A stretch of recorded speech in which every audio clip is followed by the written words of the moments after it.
Okay, we're looking at labor and parturition. Labor being the contractions, the powerful contractions to expel the fetus from the uterus and vagina, and parturition is the actual delivery. So powerful contractions needed to expel the fetus occur in response to oxytocin from neuroendocrine cells in the mother's hypothalamus. Remember, the supraoptic nuclei in the hypothalamus produces oxytocin, and oxytocin goes down neuroendocrine cells to be released from the posterior pituitary. Okay? And also needed for labor and effective labor are prostaglandins, PGF2 alpha and PGE2 alpha. Okay. Another thing that's needed is estriol, and estriol sensitizes the uterus to oxytocin and these prostaglandins. The estriol is produced through several hormonal interactions we'll look at. So labor basically is initiated by rising levels of corticotrophin releasing hormones from the placenta. CRH from the placenta. Remember, CRH is also secreted from the hypothalamus, but this is coming from the placenta. Okay, let's look at this. The corticotrophin releasing hormone stimulates the secretion of ACTH, adrenocorticotropic hormone, from the pituitary. Okay, adrenocorticotropic hormone comes from the pituitary, and its target is the adrenal cortex. That's why they call it this.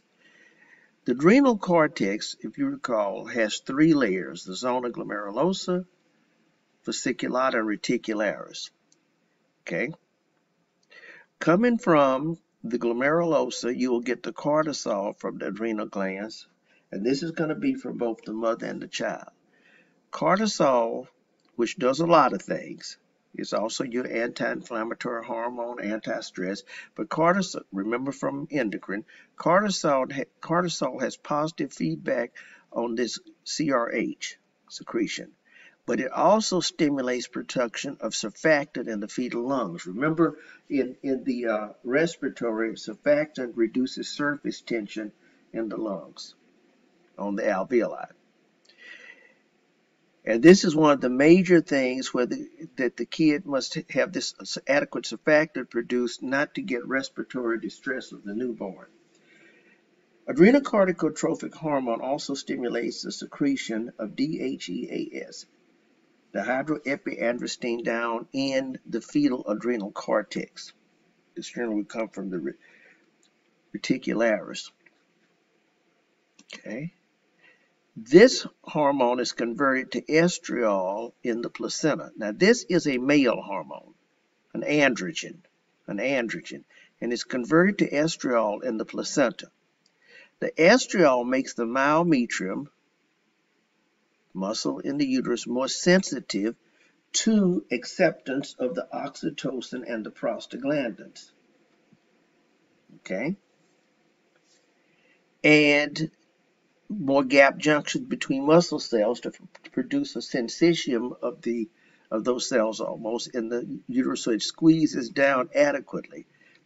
And oxytocin and prostaglandins stimulate release of calcium, and as you know, calcium from the muscle discussions is important with the adequate contraction. The hormone relaxing from the ovary relaxes the pelvic girdle so that the kid can be expelled. Okay, so I wanted to go back to this. See, here is androgens, and androgens can then be, because from the, let's say, adrenal cortex of the fetus can go, here's androgens again, DHEAS, and then it can be converted to the estrogens, one being estriol. Okay? I wanted to point out the sex steroids because we talk about all these conversions. Cholesterol has 27 carbons. Progesterone, see, you're losing 6. And then androgen can form from progesterone, 19. And estrogen can form from androgen, 18. Okay. Here's another that you can look at. cholesterol and the formation, but you can look at that chart later. Here is another which you can glance at, but this just summarizes what I've already discussed previously in this labor in humans. Okay, so where we go now, I'm going to go to this one.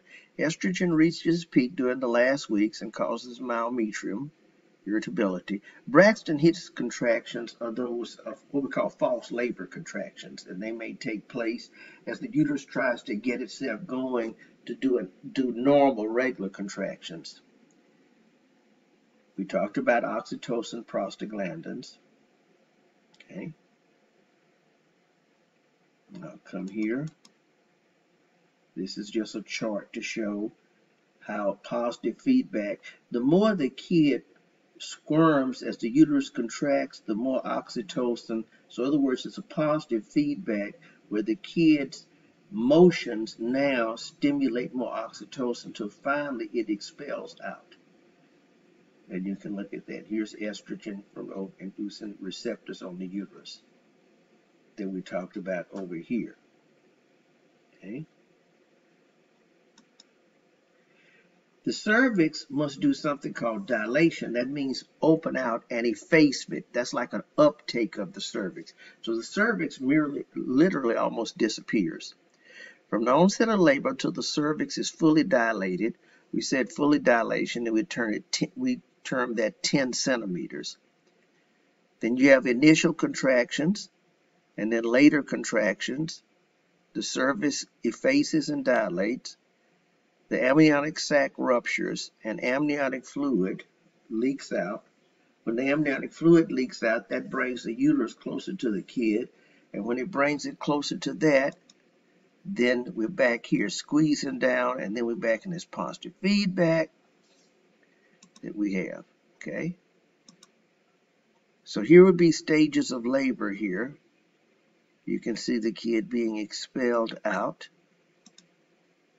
Full dilation, strong. We need regular strong contractions. Crowning occurs when the largest portion, which is generally the head, in a vertex delivery. Vertex means the head is coming first. Okay.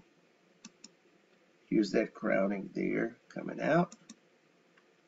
And then once the fetus, now baby, has been delivered, then we need to deliver the afterbirth, the placenta. That is, it must come out.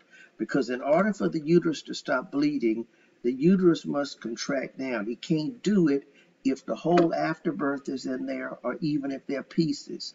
So the obstetrician must ensure that the afterbirth delivers and fragments. Now, there are times in which it doesn't. I'm not going to get into the pathophysiology, but we have something called placenta increta, percreta, where it doesn't come out. And you can't really just jerk it out, because you could cause the whole uterus, if you pulled and the placenta was stuck in abnormally. If you pull too much, you would actually cause the uterus itself. Now this here is the placenta, but you could actually cause the uterus to involute on itself.